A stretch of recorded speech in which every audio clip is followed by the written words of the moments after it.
Welcome back to the Cinema Condition with your host, filmmaker, and creator of the Nerdcore Podcast Network, Raul Alejandro Mendoza.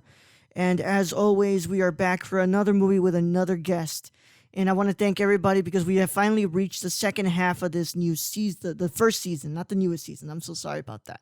We've reached the second half of the first season, and I want to thank all the guests that have come before this episode. So we're going to get into our next half, which we are going to be seeing some new guests and also some returning guests.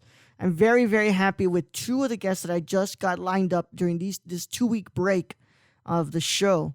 And I'm very happy to bring them on. And they picked some really good movies that I want to talk about. But today we're re-inviting another guest. And it was a guest that I completely forgot that we had her lined up for a second movie, because during this show, we do have some guests who have 3 or 4 movies picked out to be coming back on. But I completely forgot that this guest was going to come back for a second one. Gee, thanks. Well, you've heard her already. But today, I'm being joined once again by Michelle Ochoa, cinephile, and just great all-around friend of the network and myself. And she is also I guess I can now officially call her a voice actress, because she made her Oh. voice acting debut on a short film I helped edit. So without further ado, everybody, let's take a look at Michelle Ochoa. Thank you. Thank you for the kind words, Raul. I feel very motivated by the words that you use to describe my. Well, thank you so much for having me again. I was so excited during that Mhm. dubbing of your movie. It was so cool. Yeah. Um, Michelle and I dubbed a short film that I helped on that I have to edit for a class, because the audio was pretty, bad that first day of shooting. So my professor told us that we could just, dub it in Spanish, and then Michelle and I actually did a pretty damn good job of dubbing the film, and we yeah. did. And Michelle has always wanted to do voice acting at one point. She always wanted to dub a film, so we went ahead and did a dubbing of a film. You haven't seen Michelle in, I want to say, 14 episodes. Michelle was on the second episode of this show for the Garden Awards from Makoto Shinkai. And today we're going to be talking about another film from Makoto Shinkai, but it's not your name, even though we're kind of just leading up to it. We're leading up to it. That might be a season 2 pick. But yeah, we're leading up to that wonderful one, because that's the one that Michelle wants to talk about the most. But she called dib to all these directors of filmography, so she's got special dibs on that one. So she's keeping that one in the pocket for now. Today we're going to be discussing 5 centimeters per second, but I wanted to ask Michelle, how are you doing today? Pretty good. It was a chill day at work. Um, and then just got back and did nothing but lay on the floor. I've been doing a lot of that. I've told you about it. Kind of just helps my back and gets me down to earth. I don't know. Do you ever feel? Oh, I don't know, sé tú, Raúl, but I always feel sometimes like when I've just had a long day, I just want to lay on the ground and stare up like to nothing. No, usually when that happens, I just put a movie on, and usually I'll put a movie on, or like something I've watched before, so I can have background noise in the back. I never have I don't like the idea of laying on the floor and laying down and just looking at nothing. It's not. Yeah, usually that type of behavior is associated with the terrible parts of me. So I'd Oh rather my not sit and God. do nothing. So I don't like sitting and doing nothing. So I usually put on a movie or a TV show that I've watched before, and usually that will help subside the stuff that's making it a hard day to get by. Well, I do that in listening to music. Does that count? Okay, yeah. Well, we're listening to music, definitely. I'll put on music, but like I said, it will be something that I know coincides with that mood I'm having at the moment. So that way, it can feel a little bit cathartic in a sense, but it's not just definitely me just laying down on the floor and looking at nothing. Because no, also that just hurts my back a lot. Oh, Yeah, it helps mine. yeah, it just doesn't feel right. I don't have carpet anymore; it's all tile, so Oh, it feels like okay. really cold on my back. So I Yeah, I rather not. guess. Yeah, if I I had have this carpet, really nice carpet yeah, that I bought. yeah, if I That's had why. carpet, it would be very different. But Mhm. yeah, it's a it's been quite the ride as of late. With the quarantine stuff. I wanted to get a little bit of talk about how you doing this whole quarantine time, and if you're watching any movies during this time, which I know the answer to already. You just want to like throw me under the bus here, You dude. did watch the East Rail 124 trilogy of Unbreakable, Split, and Glass. I Oh believe you yeah, watched I that. did Yeah, that. yeah. I watched those movies. I'm gonna They're be really really cool. surprised. I'm gonna be really surprised if I got the name of that trilogy correct, because I think it is the East Rail 124 trilogy. I don't remember, but yeah, I thought it was just called The Unbreakable. no. Uh, Oh, I got the wrong number. It's the East Rail 177 oh. trilogy. Yeah. Oh yeah, cuz that's the train he was on, right? Mm-hmm. Mm-hmm. From The Unbreakable. Yeah. Yeah. East Rail once is the the train that caused the whole thing to happen. That's the official name, but what's it called? It's officially known as the East Rail 177 trilogy. They call it the Unbreakable series, or they can call it the Mm. Unbreakable trilogy, but it's mostly just the East Rail 177 trilogy. But yeah, no, that you watched that. But I wanted to know how quarantine's been treating you. Well, at the beginning it was pretty scary because you know how I got asthma and Yeah. I I was all scared about it and I didn't go to work for a while. Then I was just at home because I was getting sick. But then it sort of got better. My anxiety got better, sort of. And Mm-hmm. then I started going back to work because I Yeah. mean, gotta pay them bills. And so I think I'm pretty good now. The movies and the anime have definitely helped me stay sane so Mm-hmm. far. I haven't, like Raul said, been watching so many movies as he'd like me to do. I mean, to watch. But I have seen a lot of anime series from my list. Yeah. From Hulu on Netflix, Prime Video, and like on this website on Mm-hmm. the side that I used to watch Yeah. anime. Yeah, I got the 14-day free trial with a Crunchyroll, so I'm gonna have to ask for some recommendations for this. Ooh, you should definitely watch The Promised Neverland. It's about a kid farm. Okay, but It's so cool. yeah. Well, I also remember I also have to catch up. This is the reason why it's kind of hard to watch extra stuff on the side that is not podcast stuff, because it's hard for me to get a hold of it and stay committed to it, because I also have to watch the stuff I have to do for the podcast and stuff like that. Yeah. But yeah, today was a pretty good day. I watched this film, and I watched the Terrorizers from Edward Yang, but nobody's chosen that one. Ooh. God, what a great Taiwanese movie! Oh, damn, that was a good movie. But yeah, I mean, without a further ado, we don't even have to introduce the filmmaker known as Makoto Shinkai, because we've already introduced him before. But I will say though, before Michelle and I, what's it called? After Michelle and I did that episode, I had the chance to watch his newest film, Weathering with You with Michelle. Yeah, Weathering with You with Michelle. So that's another one that Michelle's gonna get the chance to choose later on in the Yeah, coming seasons. definitely. Our experience watching that movie was some With something else, yeah, I never had my arm, hold on tight like that. Like crap, Val, you really. Michelle has quite the grip on her hands. If you ever get to experience her being really excited at a movie, she was gripping my arm like really really hard. Like it kind of hurt. was Not gonna too lie. excited. I was trying to share my excitement. No, I get it. It's just what's it called?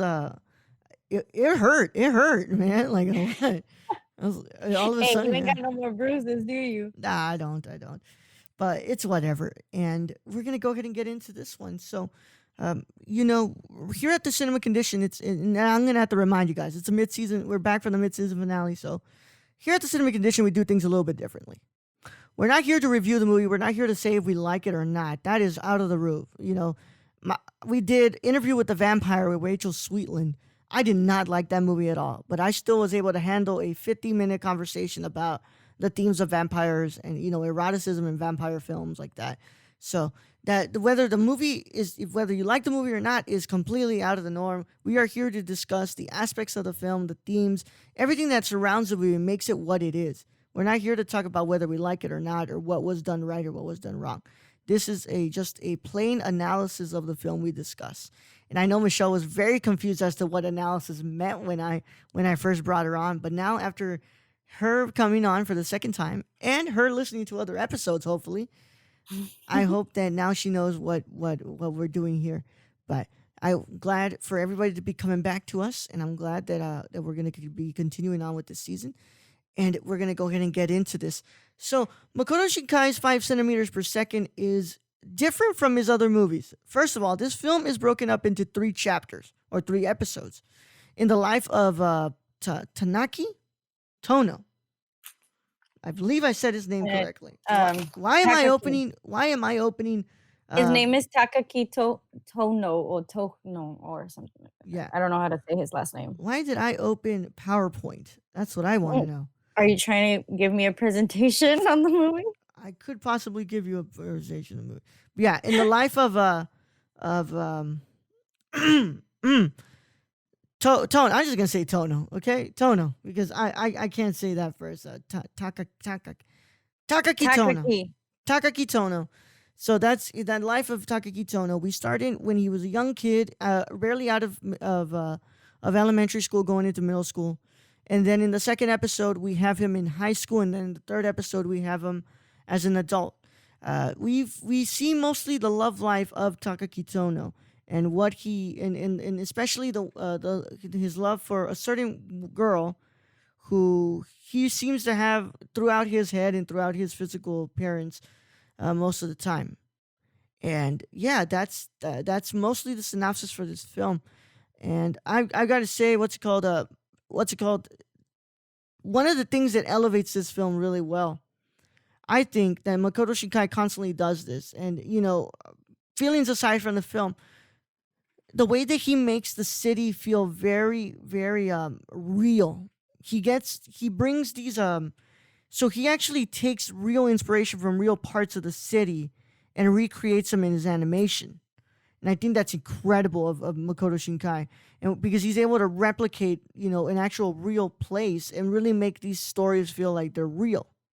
So I really got to hand it off to him for that, because it really does elevate the way that the film plays out. Yeah, definitely. Throughout the whole movie, I noticed that he doesn't use, at least in this one, he doesn't use a lot of music in the background. So Hmm. you could take out like those little noises from the background that make it seem really real. Like Hmm. being in the train, walking in the snow, the air, like them just walking in the sidewalk or something, the rain, all those like little noises from the background make it seem so real. And it also reminded me of when I was in Japan and all these like places look familiar. So I could see that it looks really beautiful. It makes you like really immerse yourself like you're actually in the city. Yeah, yeah, for sure. And I really and you got to really give it to the guy for being able to recreate those. And he does have a very specific visual style to his films, and it's the first thing I heard from Michelle when I said that we're gonna go ahead and do this one next, 'cause she had called it out. She said, "Oh, I really want to see 5 centimeters per second. I really want to do that one." She's like, "Wow, it looks a lot like Your Name," and it kind of does in some instances, it kind of doesn't in some, but he does have that very specific visual style. And after having watched Weathering with You, I also remembered that that visual style was very Your Name esque as well.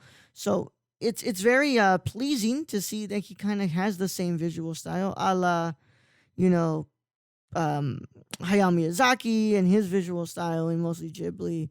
But it's also very apparent of, like, just that type of animation, just how beautiful it looks.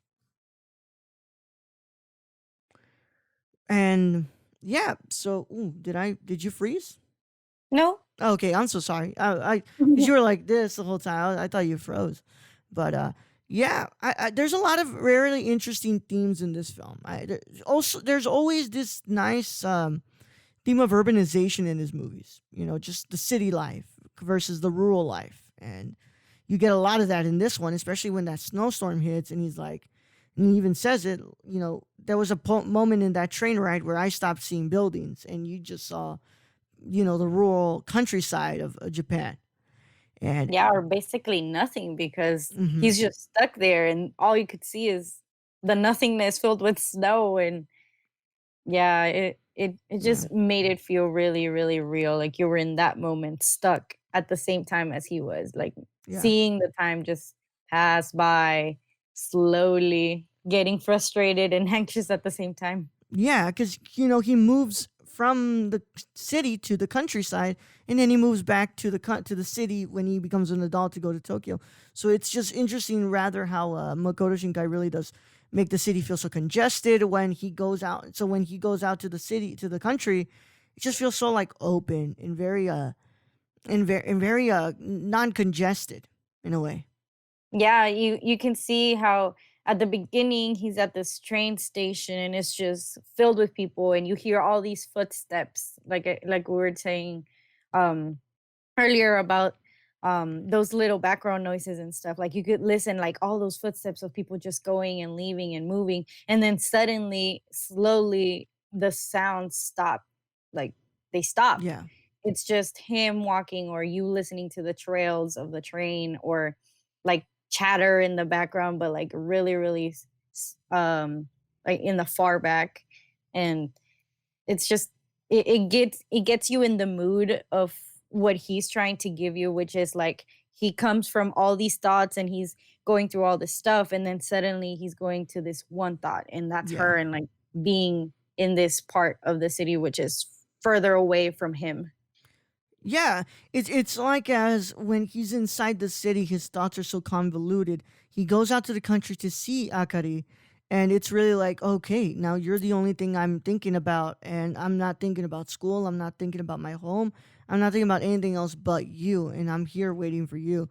It's quite it's great how he does that. How Shinkai really directs that, and how he really does, basically ground that in the idea of urbanization and just how the city feels compared to the country. And this is coming from somebody who enjoys the city a lot. I love the city. I can never picture myself living inside a countryside of a state.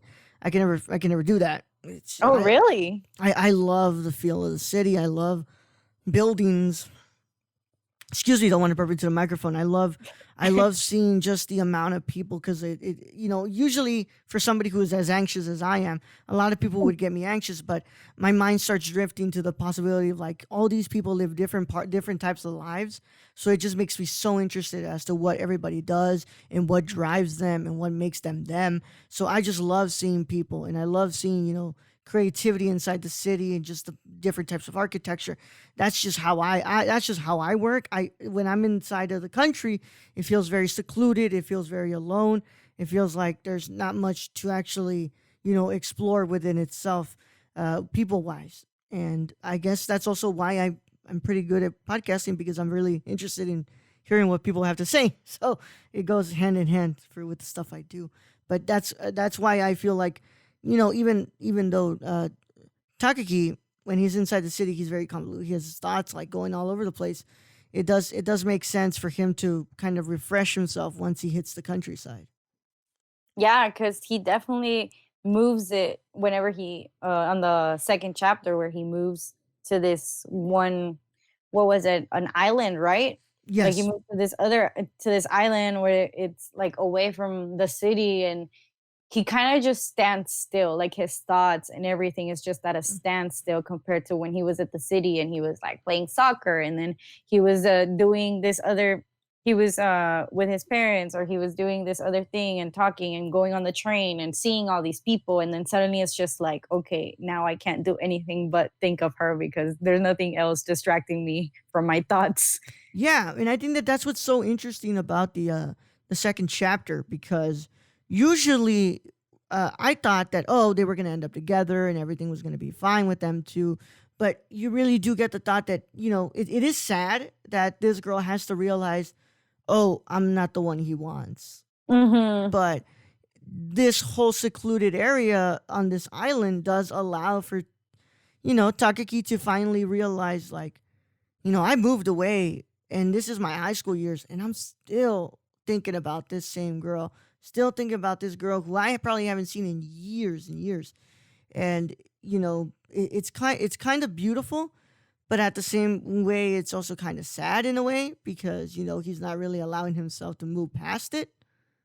And Yeah.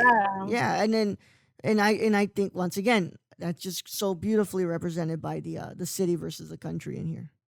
Yeah, because in the city it was like full of possibilities, let's say, of being able to transport yourself from one place to another when she moves out. And then just kind of like the first chapter gives you this hopeful kind of theme in it, or like this feeling of maybe this could work, maybe we could do these things to make it work. Yeah, But then towards the end, he realizes, and they both realize, that that's probably the last time they'll ever be together like that, yeah, or that they could ever do anything to be together. yeah. And I say that what's it called? It's a progression of just melancholy that follows because Hmm. in the first, like you're saying, there's hope. He loses that letter. He has all his feelings for her, and That would hurt. yeah, and she doesn't want to give the letter that professes her love for him. So there's that hope. Okay, we lost out on this one instance. Maybe down the road we'll have it. And then it just gets melancholier. It gets more melancholic as it goes. He's Yeah, he's a I senior. think it like the losing of the letter, her not giving it to him, it's kind of like foreshadowing what's gonna happen later on. And it's kind of both Mhm. of them realizing, you know what, like it's not worth it. Because what's the point? You would just feel more pain by knowing how the other person feels about you. I don't know. Yeah. Yeah, 100%. And it just gets way more melancholic. After the second chapter, he's like, well, I'm going to try to apply for Tokyo and see where this takes me. And it's him kind of just realizing, like, if it couldn't happen by now, I don't think I'm going to find her again. Or maybe if I go back to the city, there might be a chance that she goes back there too. We're kind of returning to our roots, per se. But it just, it doesn't work out that way. And that's to me is where Shinkai works his best. Is when he's playing with the unrequited love, and the tale of innocence and youthful and youth. I think that that's one of the biggest themes in his movies, and yes, I think that that's present throughout every single one of his movies because it's usually what he you know chooses to concentrate on.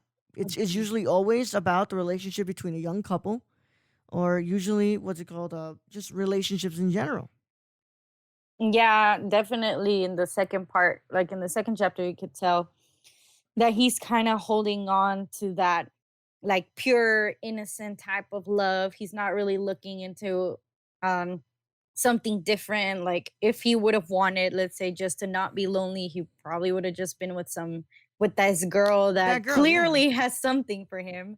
yeah, And the girl's just there following him around, and this guy's just holding on to the thought of maybe I'll have this. Maybe I yeah, could do it. Maybe we could find ourselves in the future. yeah. And once again, I think all these movies are kind of just piece by piece building up to what he fully explores in Your Name. I think Mhm. that's literally what he's doing. He's just giving like little chapters of what will finally be explored in Your Name because a lot of what Garden of Words would talk about is being explored in Your Name and in this one as well. And I've never seen Children Who Chase Lost Voices or Mm. the places promised in our early days. I've never seen those two. And I think that what's it called? That I think that it's for sure. This is just kind of ramping up to that, and it's like you can finally explore those themes inside Your Name, but it's explored in a more happy manner, in a more fantasy like and science fiction like. But this one is just a grounded, real story of what this lonely man now has to feel about never being able to explore the love that he felt for this girl and kind of the time wasted after chasing her for so long.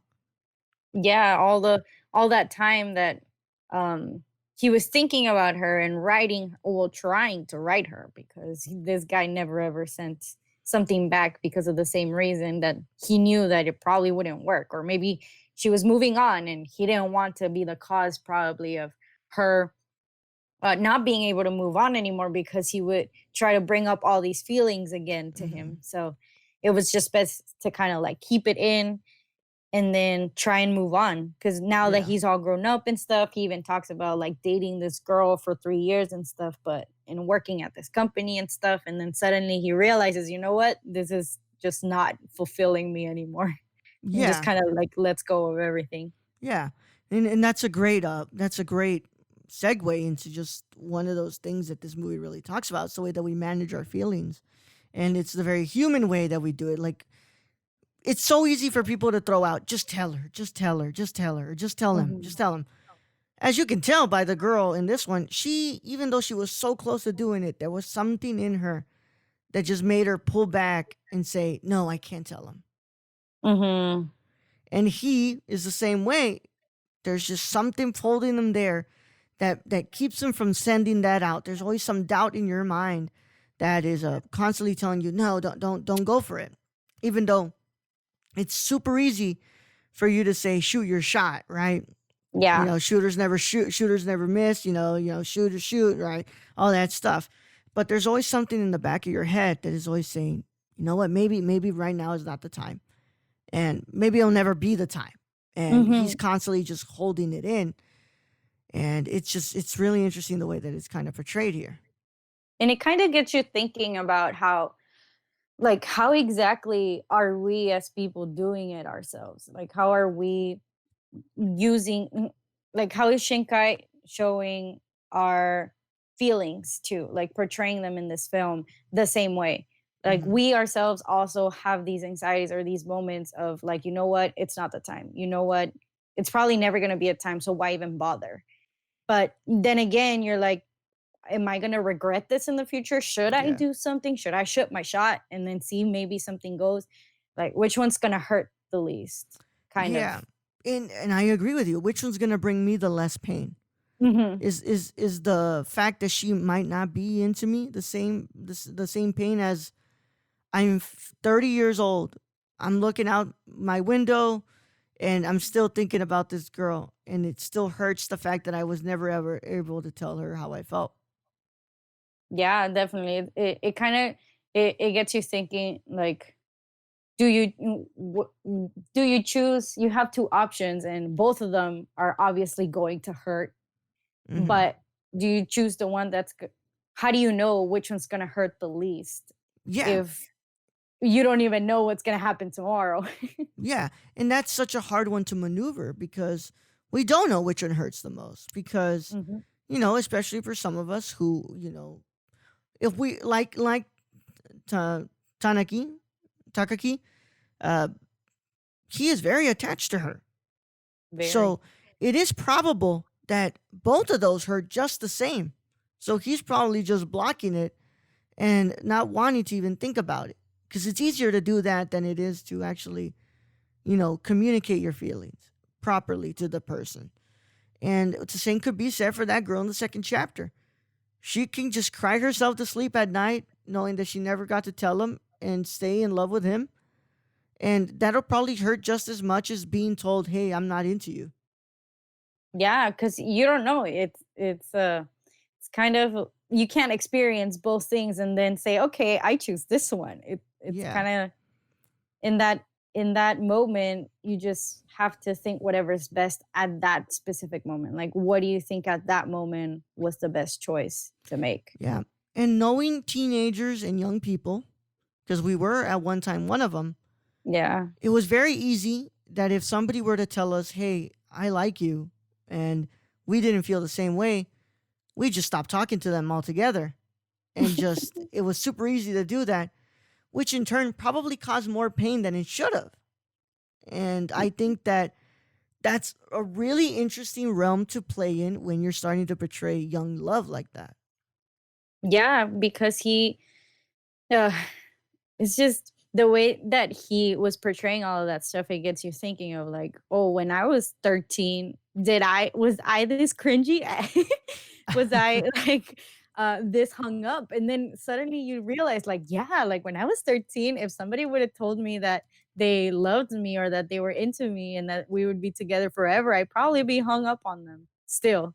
But then you also think about, like, if someone would have told me, you know what, you're just not that person, I would probably think that I would never find a person that loves me. So it's kind of like those lingering feelings that you have from a young age that really cause an effect when you grow. You grow up and you're trying to find something that you didn't have before. 100%, man.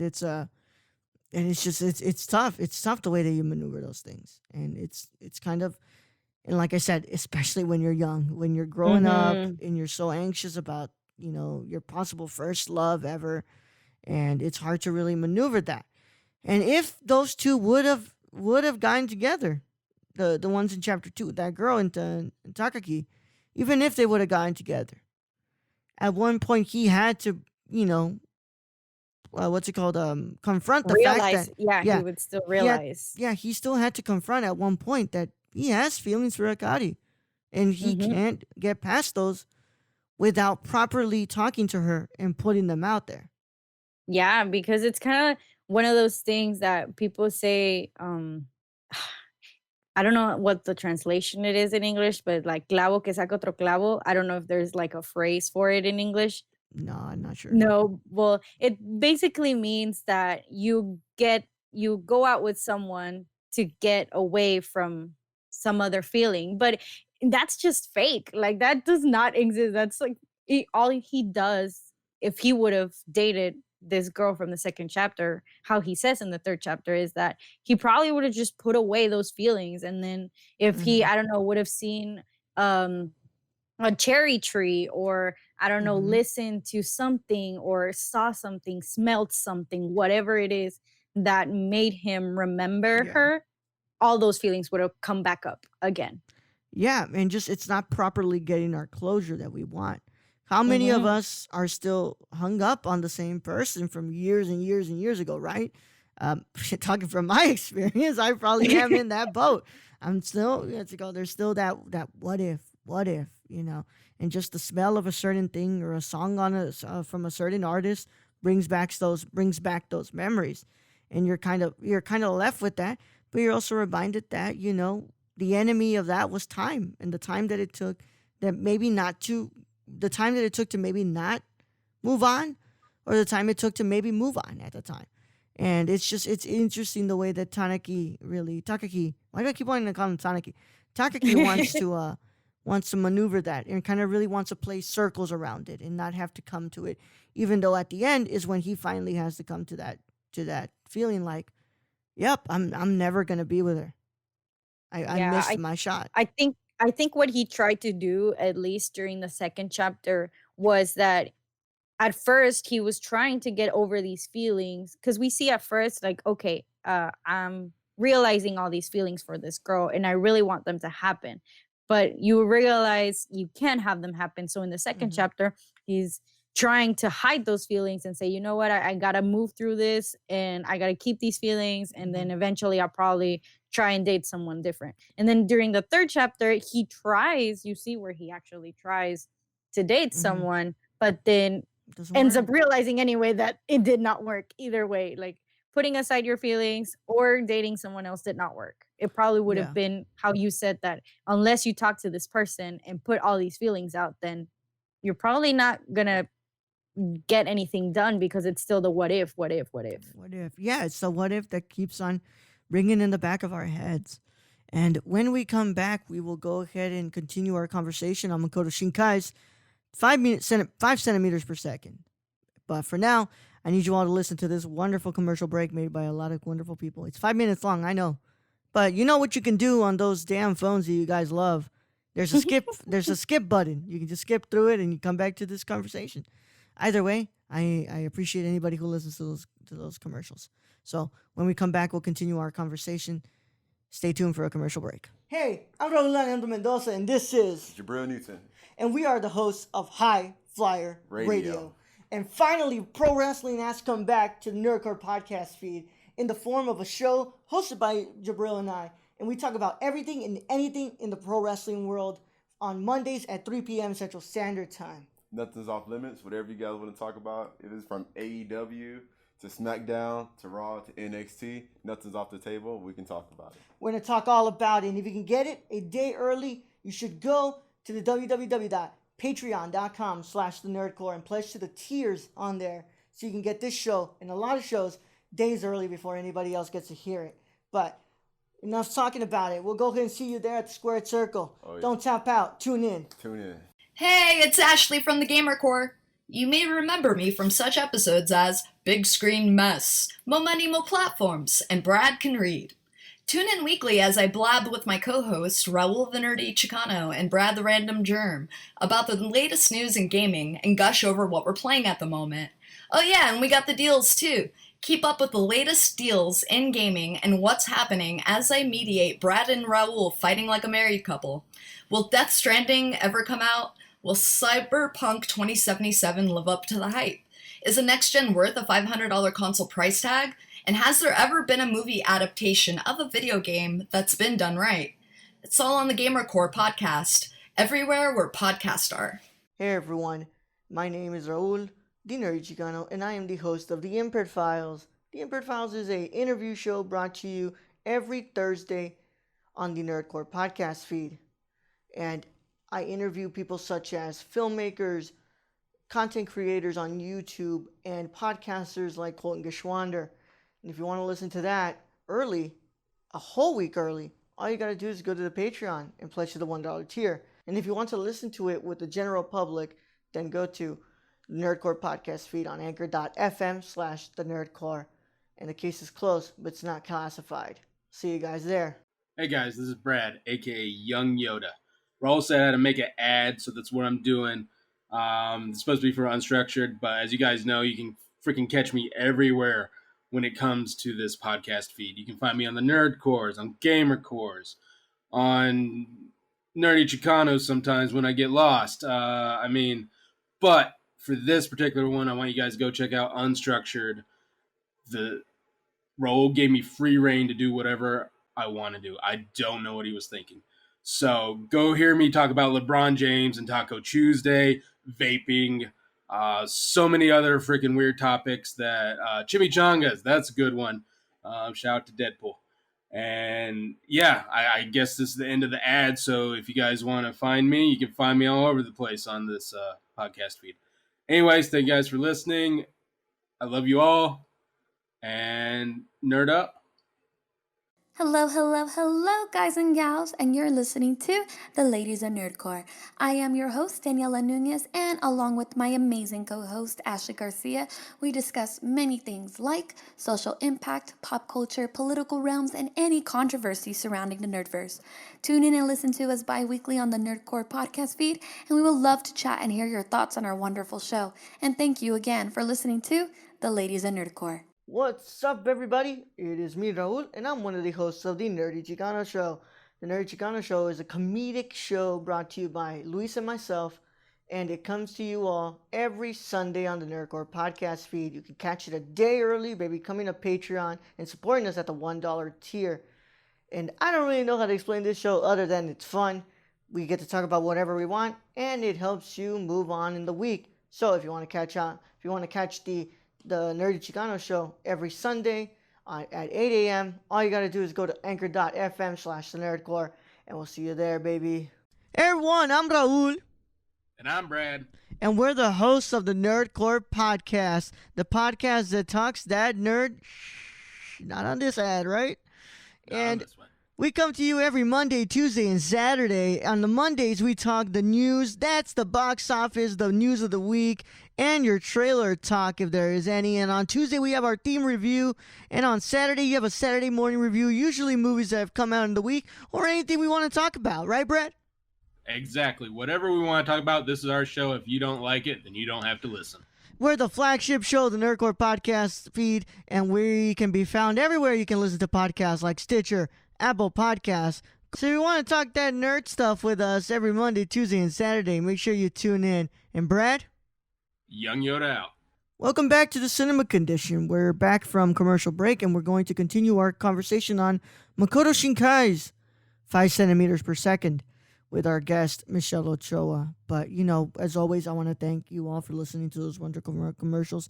And if you are interested in getting this episode a day early, well, not a day early, this is going to be a week earlier than everybody else. You can go to patreon.com/nerdcore to help us out. And we know it's a pandemic, so it's not mandatory, my friends. But if you do want to help us out, there is an avenue to help us out. And that is it. It's patreon.com/nerdcore. Michelle is a wonderful patron of ours, and she gets all these episodes earlier than everybody. You also kind of get a lot of other cool stuff with your patronage. So go over to www.patreon.com/nerdcore and look at the tiers and which one fits you the most. And I hope you, consider pledging to us. If you don't, if you can't, it's fine. Just listening to this helps us out a lot. So yeah, we're back with Michelle, and we're talking about this film, and we've got a little bit of more ground to cover before we can call it a day here at the Cinema Condition. But there was something that I did want to bring up that that's still kind of prominent in chapter 2 that Michelle was talking a little bit about off air, and we were really talking about that whole somebody just becoming a memory at a point, right? Just somebody that was close to us. After we realized that we can never actually be with that person, they just end up becoming a distant memory. And sadly, that hurts as well.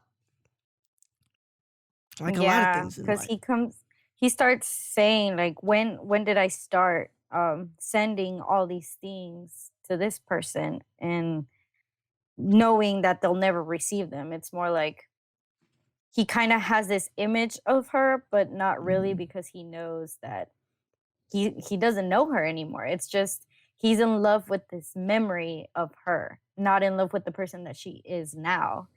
And he kind of starts moving towards that feeling that all she is now is just this dreamlike memory that she existed at one point. I think that's so interesting that Shinkai really covers that, because that's a thing that a lot of us go through.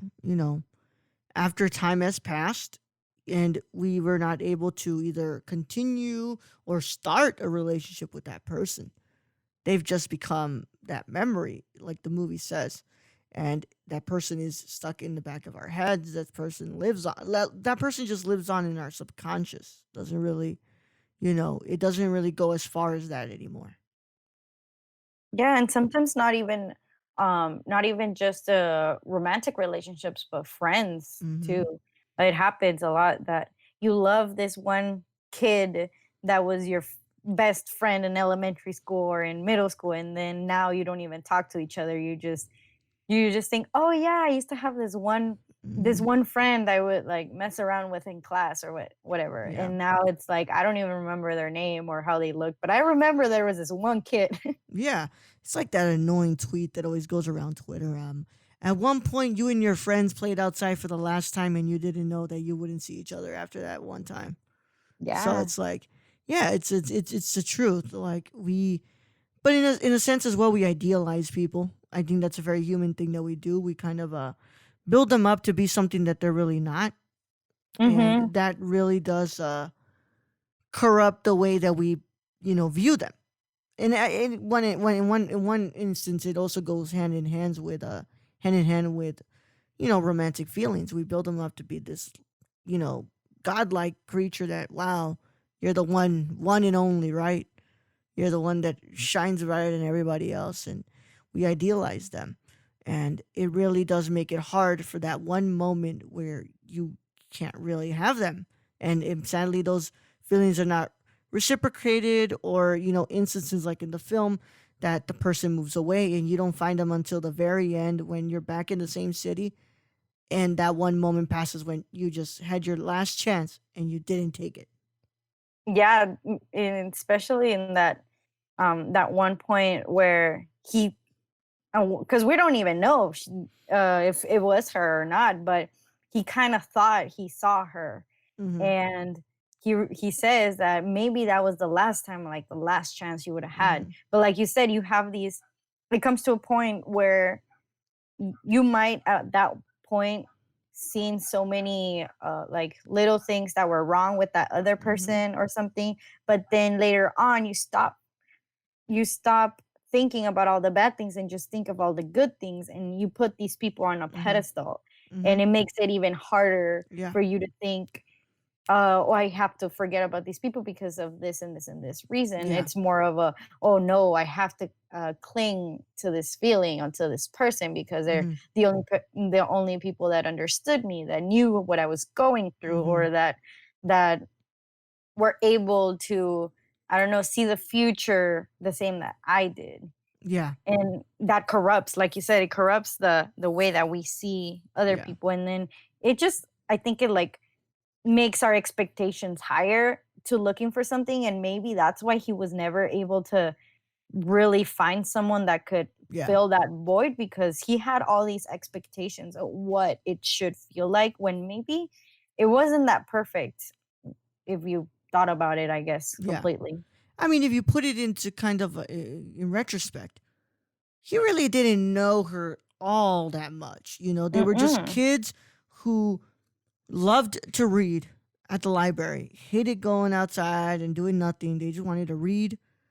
And people teased her, so she would protect him. And when they teased him, she would protect him. And they seem to have grown a little bit close to each other because that tight bond. But in hindsight, you know, they were only, you know, I don't know how Japan education works, but if I'm putting it into a retrospect of how the American education system works, they were only together for like 2 years that they knew each other, 4th and 5th grade, right? And then they went to junior high.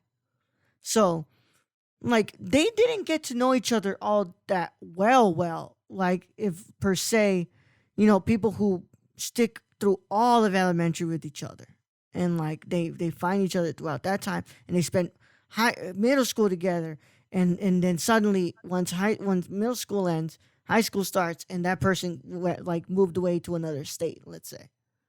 Like, Yeah, because people start changing. Like every day, people are changing a little bit.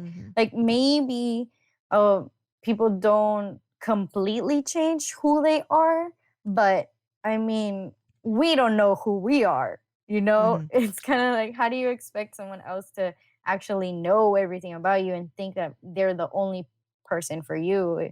And I think he even describes it in one of his letters that he writes to her, and oh no, she writes to him, saying how you probably wouldn't recognize me now because I cut my hair, or that I'm different, or that I do things differently. Because you don't know what she was doing over there. I mean, she could have been, I don't know, she could have gotten a new hobby, or she could have met this person that changed her life or her thoughts. And this guy over here, at the beginning, he's like, oh, I only like reading and don't like doing anything outside. But then we see him in middle school and he's playing soccer, and then in high school he's doing archery. So all those things that started to create the person that he is, she doesn't know.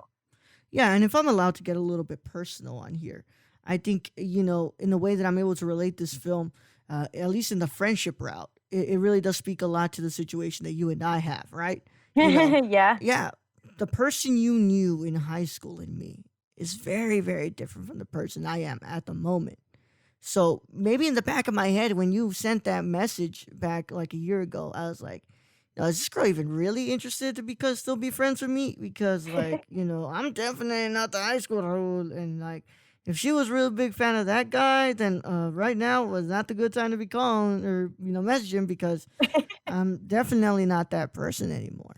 So it really, because I think that's something, like you said, even if it's not relationship wise, we are able to relate to it as well, is because of like friendships. Yeah, because I mean, let me tell you a little bit. I think I might have told you already. What happened was, I think I saw a post of you on Instagram, because I had you on Instagram, and I saw something about the podcast, or I saw I heard in my Spotify something about the podcast you could listen to, and I was like, oh, I remember this of my my classmate Raul, because back in the day, I mean, I still considered you my friend, but we were just like classmates from high school, you know? And then I listened to it, and then I heard you, and I was like, damn, Raul's grown so much. Like, he's always a person that was completely out of the box. Well, maybe you don't consider yourself out of the box yet, in all the Uh, like a less of a not as an extrovert as I am, right? Compared to me, but you I'm an introvert that is interested in exploring different comfort zones, if you would, you know. yeah. I have And my that moments where I'm an extrovert, but for the most most of the time, if I time. could be sitting at this same place and doing this all day, I wouldn't want to have to go outside. But yeah, definitely. Like I remember listening to one of the podcasts, and I was like, wow, like I'm so proud. Like Raul just kind of because I remember you in high school, you were kind of didn't really want to talk to a lot of people. You Hmm. barely ever talked to me because I basically made you talk to me because I was always bothering you and wanting to talk to you. And then this time I was like, you know what? I'm gonna tell Raul that I'm like, it's just so cool that he's doing all the stuff that he wanted to do or that he set out to do. Because I remember that first time that you wanted to start the podcast and how small of an idea it kind of was, Yeah, and then it became all this big thing. yeah. And we've been learning about each other this past year, and I'm pretty sure you always remind me, may I say, every time we talk about something, you're like, well, you don't know me as much as you think you do. I'm like, I know, I never said I Yeah, knew everything about but you. it's true because, and that's kind of being reinforced in this film. We don't Hmm. always know everybody 100% Yeah, because no. every day we're changing little by little. Like it's not little things like you know like, oh, I don't like this today and tomorrow I do. No, it's little things like the way that we kind of work as human beings, because the human condition is a very interesting but very difficult thing to grasp at times. And it's why I love film as much as I do, is because film is supposed to be talking about the human condition. And we are always constantly changing. So Takaki, even though he's idealized this girl for so long, he kind of at the end does come to terms that maybe it's just not gonna happen, and I have to move on, and I have to kind of change because I've basically taken years to just kind of build this girl up to like possibly being with me, and it's just not gonna happen. Yeah, because when he was dating that girl, I think he even Takaki even mentions how he was dating this girl for 3 years, and he was in this company and all this stuff. But when he started that relationship here in that job and all that stuff, it was because, okay, I want to do this because I want to forget about her.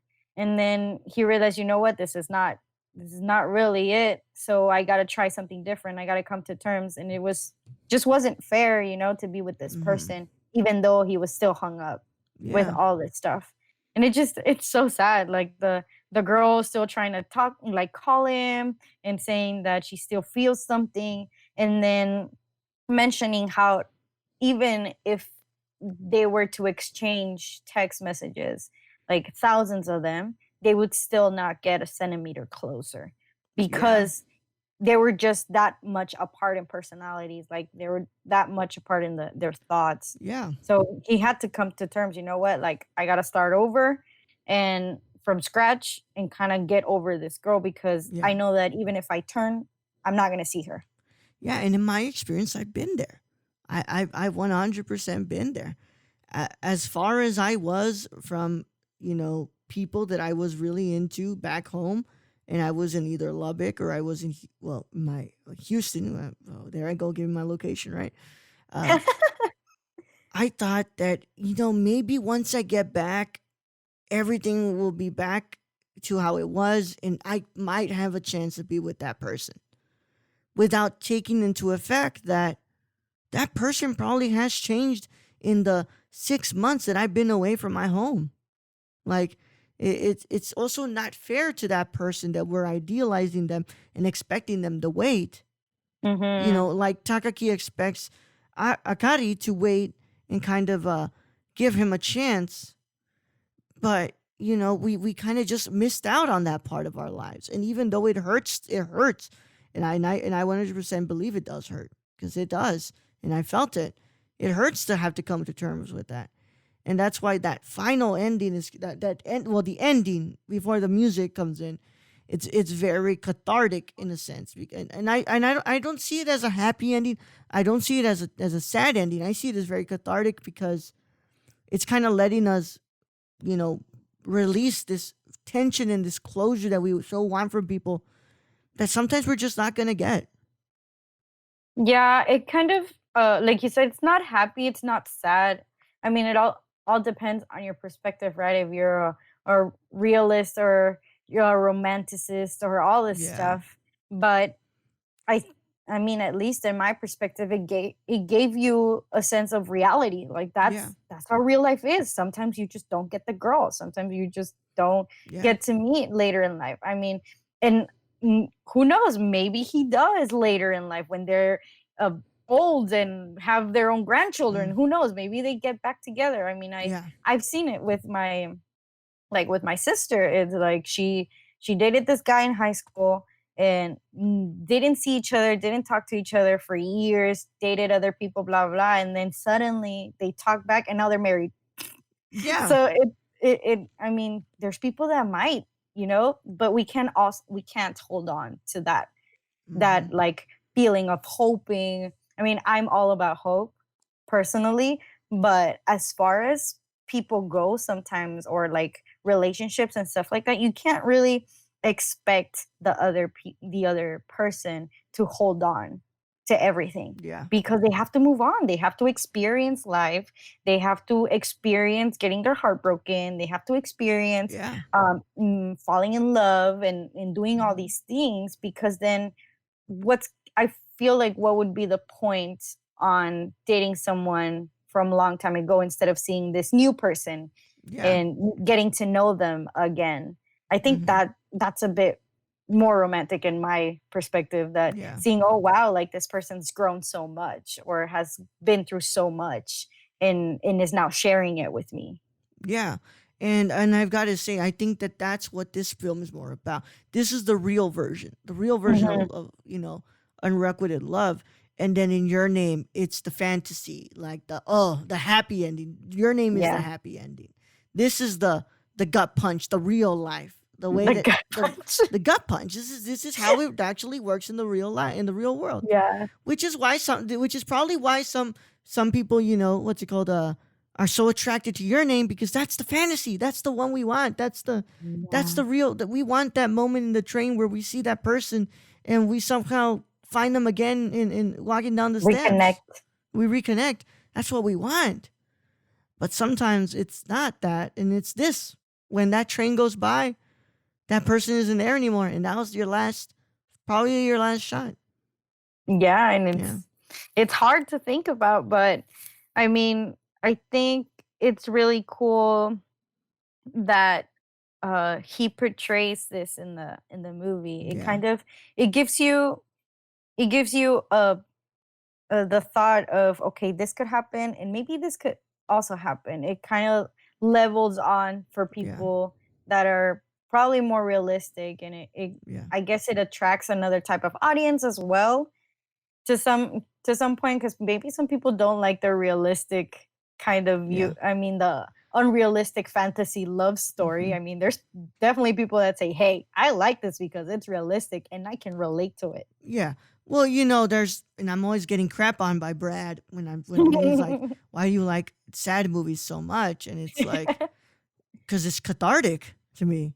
Uh, it's not. It's comforting to know that there's somebody out there that feels the same way as I do sometimes. Hmm. But it's also like life isn't all happy. Life fucking sucks sometimes, and it's nice to see it portrayed that way. And it's just, cinema to me should always be a mirror to the society that we live in. And sometimes that part of society is sad, it's gross, it's disgusting, it's all these things. And I think when we get a clear representation of that, we do have pretty good instances like this one where it's pretty realistic as to what it is. Now, you wanted to bring up the song that plays at the Oh end. yeah, I the wanted, songs just like yeah, just it hits you because it makes you think maybe he didn't talk about these feelings during the movie, hmm, but when you listen or read the lyrics because we saw it in Japanese, so we saw Mm-hmm. the subtitles. When you read the lyrics of this song, it kind of tells you exactly what he was doing during the movie. Mm-hmm. Because maybe he wouldn't say it, but he would look at places and just kind of react in certain ways. But in the song, it says that I'm always searching for you, for your figure to appear somewhere in the Mm-hmm. opposite platform, in the windows of the street, even though I know you couldn't be there or you couldn't be in such a place. Like you would be, Mm-hmm. like it's happened to me where I'm at the gas station or something and I just have this like this feeling in my gut or like that I just like, what if this person suddenly appears here while I'm pumping gas? Or Mm-hmm. like, what if I'm at this HEB or this Walmart or whatever, and I turn this aisle and I suddenly see this person, and Mm-hmm. it gets me all anxious and happy, and then I get sad because I'm like, this will never happen. I don't know why I'm Mm-hmm. even having all these feelings, but it's stuff that sometimes you can't really control. Mm-hmm. So I don't know if you've ever had that happen to you. Oh yeah, and there's a really good short film about that type of instance when you're at a convenience store and you find your old partner. And Oh, it was a really good short film where that partner was actually pregnant, and what's it called? man. That whole instance in the convenience store is them just actually realizing that they still have feelings for each other, and Oh my yeah, it's god, like no. it's such a good short film. I need to get the name of it again because it was really really good, and I need to send it to you because it was I loved it. It was a really good short film. I mean, Um, it sounds really cool, but at the yeah, same time, like, damn, that it's must also have like hurt. it's kind of shot in one take as well, so it's kind Mhm. of like it's constantly changing perspectives because the camera will kind of follow the woman, and then once the woman comes to the man, it'll kind of follow the man now, and like it's a pretty cool take. It's a pretty good short film, but yeah, no, it's kind of it's pretty crazy. um I'm gonna try to get that short from my professor that actually showed it to me because it was really good. It was really good. But no, I mean it's I've been there. Yeah, I've been there. I was like, oh, I'm coming back home. Like, damn, I'm gonna be in the mall. Like, what if I see her there and I get to like say hi and like maybe, Yeah. just maybe they'll be like, oh yeah, I kind of really felt this for you, and Or maybe maybe not even say hi, but just lock eyes, you lock know? eyes Even just that. and just that. Not there's always there's that great line in Pulp Fiction. This is me kind of paraphrasing it. You've met someone special when you can shut the fuck up for 60 seconds with them, Mhm. and just look at them, and and it's just kind of that moment, it's like like just locking eyes and just kind of like, and feeling like as the world has stopped, and just it's pretty great, and but once again, it's just that part of our brains that just makes us fantasize about these people, and like you said, puts them on a higher pedestal than they actually are because like you said it's not fair to make them wait. It's not fair to make them look like they are something more than they actually are. So Takaki kind of has to come to that what's it called to that realization, and it's perfectly summed up in that song. That song is to me more of an epilogue than it is like a Mhm. an anime closing. It's more of an epilogue saying like, here it is. This is everything I felt, and this is what my experience was with you, but I'm finally letting go. I'm I'm kind of just throwing the bird to the wind and letting them fly away. Yeah, because if you saw in the end, how they were trying to that they were looking forward to each other's letters, and even just seeing a random post. What are those called? Uh the ones where you put your letters and stuff in. Why am I forgetting my Um, words? Mailboxes. Mailboxes. So How dumb. you forget I your forgot. own like your Use own your words, mailbox? You got a Michelle. mailbox.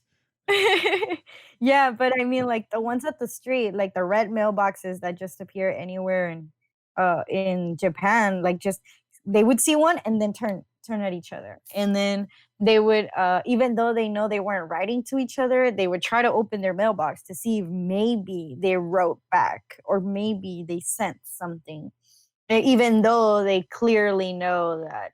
it wouldn't happen anymore because they stopped, because neither of them wrote back, neither of them called back, because Mhm. they knew it wasn't meant to be. Yeah. And it's just, oh, seriously, it brings you to this reality. It brings you to thinking, wow, like I'm not the only one. Yeah. Turns out these feelings are not just made up in my mind. No, and that's kind of the cathartic feeling of movies like this. It kind of makes you remember, I'm not the only one that feels this way. It's very human, and that's why I said this is a very grounded, real look at unrequited love. It's how everybody feels at one point in their lives.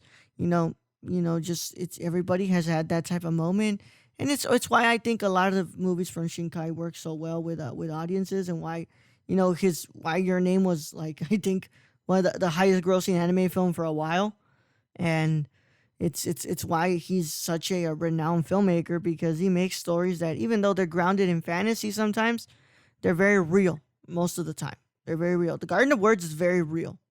Mm-hmm. This is very real as well. Your Name, even though it's very fantasy based, the idea of that relationship, it feels real to you. It feels very, very much like something that you could experience at one point. Yeah, that movie. Oh well, we can't talk about that movie because that's not the movie No. that Season 2, we're baby. Season we're 2. talking about. Yeah, but Yeah. definitely, if I were to compare it to this one in terms of the reality and the fantasy, it definitely gives you that feel of, both of them give you the feel of, I could be experiencing this at one point in my Yeah. life, because it doesn't go overboard in the fantasy part of it, or like in the fantasy realm of it, because they still go by their days, and Hmm. they both go by their days like it was any other day in their lives. The difference is they just had another perspective. And Yeah. in this one, it felt the same, even though he's a guy and I'm a girl, and I wasn't feeling the same. Oh, like Hmm. we're not the same. I think that in the second part, when we get the perspective from the other girl, in that point I was like, okay, I feel what she's feeling. Like Yeah. I've been there. I've been on that moment where the feelings were not mutual.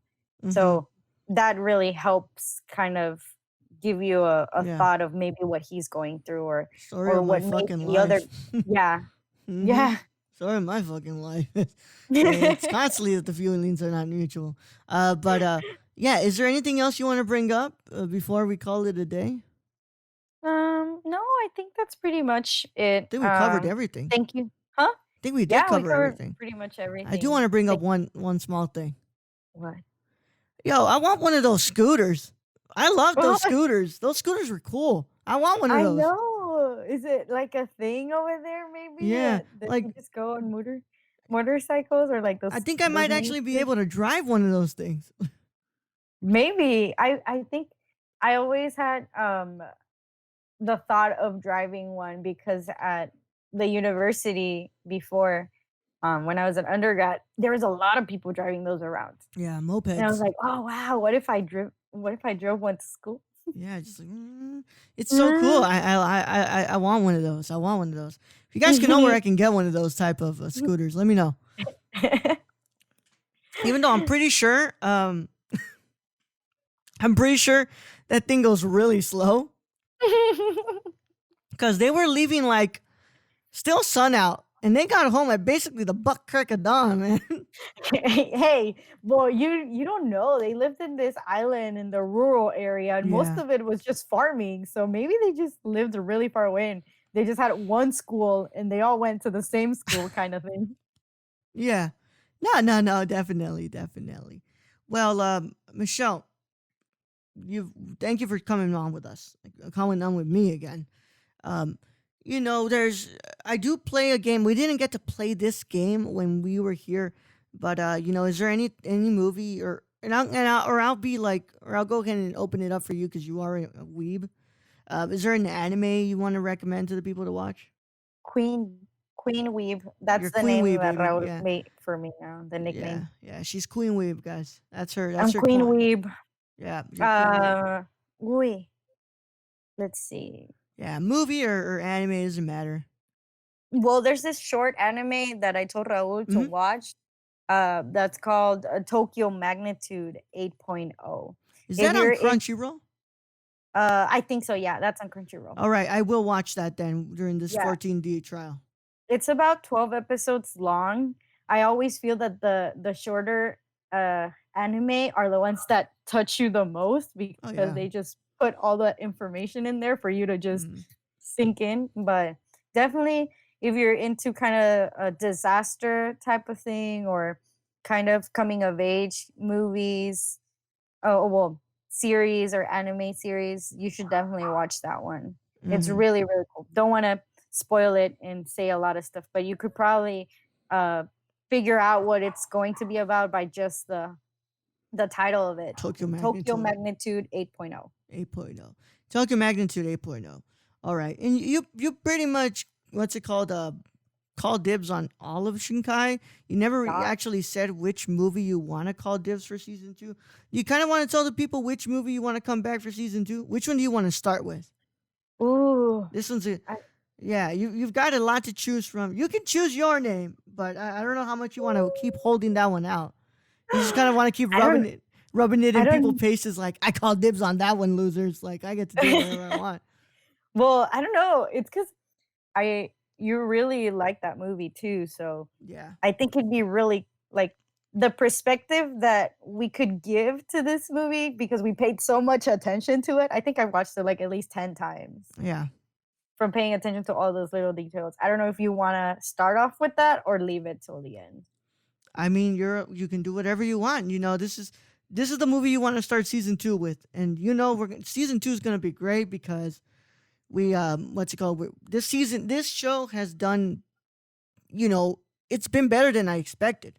Like I did not expect to, because this type of show is something I've always wanted to do, guys, and I've always wanted to try something like this. I just thought I'd come off as more of a snob when I talk about these things because that's kind of the thing. People sometimes misinterpret my passion for film as being a snob.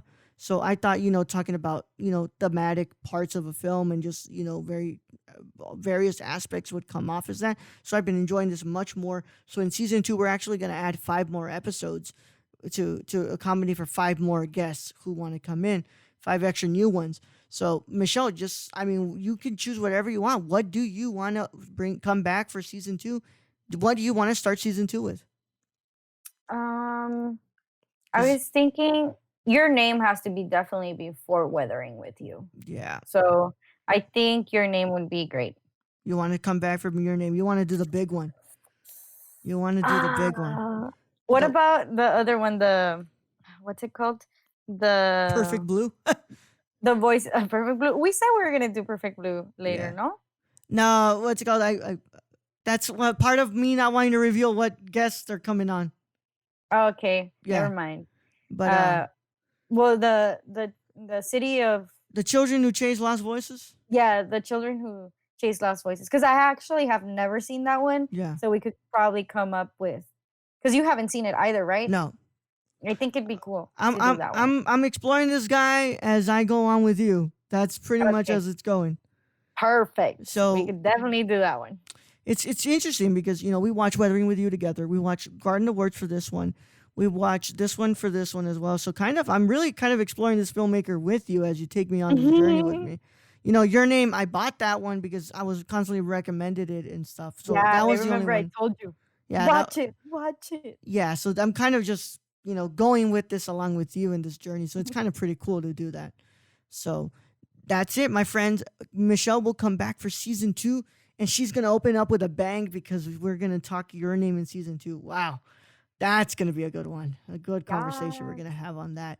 So I don't know. I might throw it out there. Michelle might take me to 2 hours in season 2 with that. You never know. Yes, definitely. Yeah. So without further ado, it's been a really wonderful time. Michelle, can you let them know where they can find you? Yes. So you can find me at _ Michelle with 2 E's, Ochoa with 2 A's.